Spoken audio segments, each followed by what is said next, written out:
Marlo mag-serve ng beer sa coffee shop niya? Ay, hindi. Special occasion ngayon. Ah!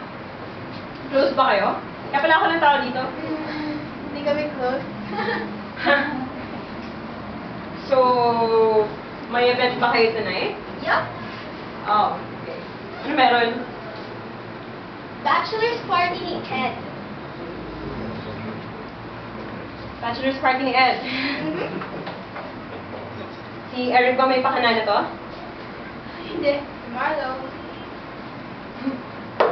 Gago talaga yun.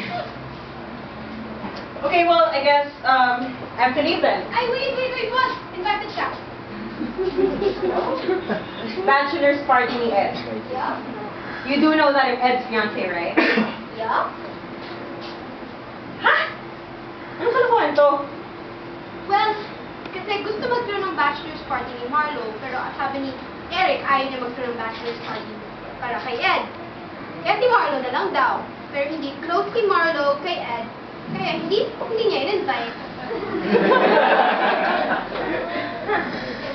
Are you sure na bachelor's party to, hindi bridal shower? May mga strippers na naman.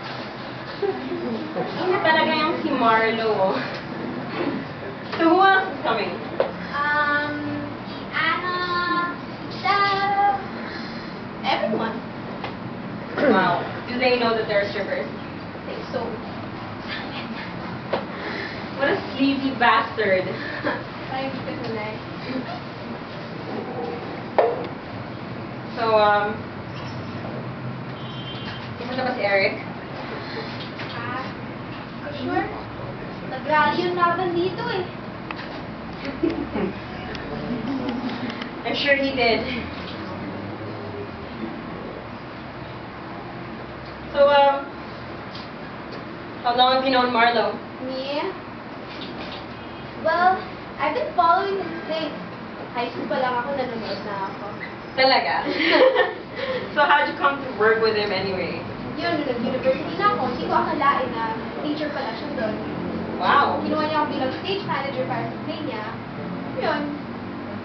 Siguro nagustuhan niya ng tao ko, kaya sa na yung coffee shop, na-hire ako. Fangirl? Hindi naman. Sayang din kasi yung pagkain. I see.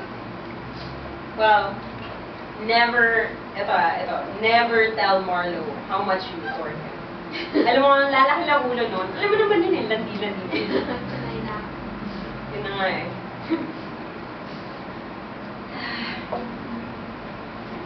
Hmm. How about you? How about me, what? How long have you known Marlo? Wow. Too long. We go way back. Alam mo, alam ko na lahat ng baho nun. So, si Marlo, Steph? Ay. Ba't gusto mo malaman? Wala. Gusto lang, nag-practice lang ako. Watching. Oh my God. You hang out with him too much. Kaya ako masyado. Yeah.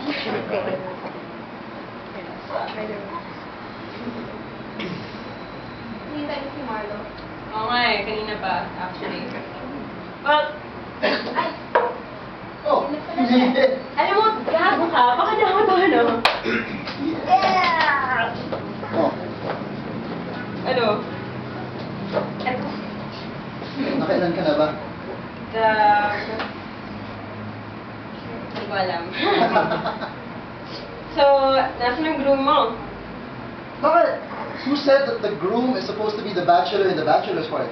I'm a bachelor. This is a celebration of bachelorhood in Alam general. mo, naghahanap ka lang ng rason para magbabae. Hindi na kailangan mong rason para magbabae. Pero, pwede na rin. Well, too bad.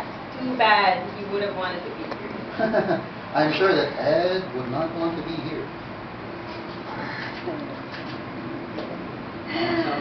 Oo nga. Sean, beer.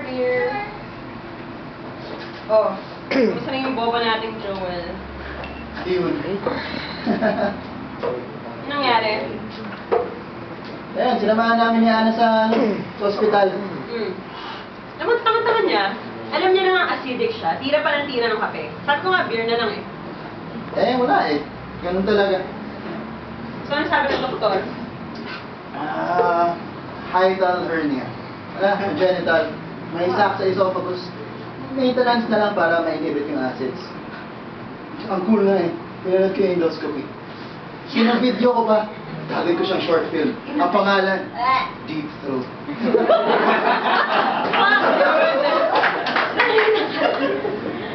Tire. Baboy mo. Ano mo pa ka? Yan lang pa hindi nasabi sa'yo. So, all set ka na? Tingin mo. Pang nag-fail yung last ditch effort mo. Sino ba namang tanga sa aming dalawa? Ikaw, Bakit? na-inlove ka sa tanga eh. Alam mo, and you wouldn't even do anything. Alam mo, you won't do something. Eh, why don't you do something? Ako yung babae. And when has that ever stopped you? Sabi ko,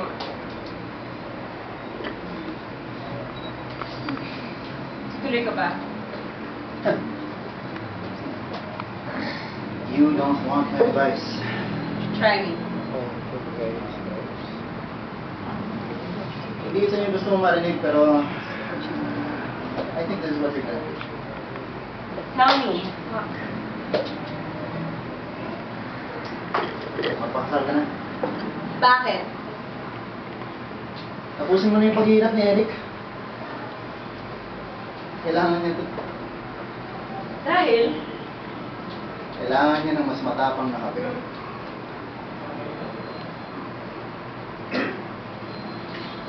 Oh! Ah! Ay,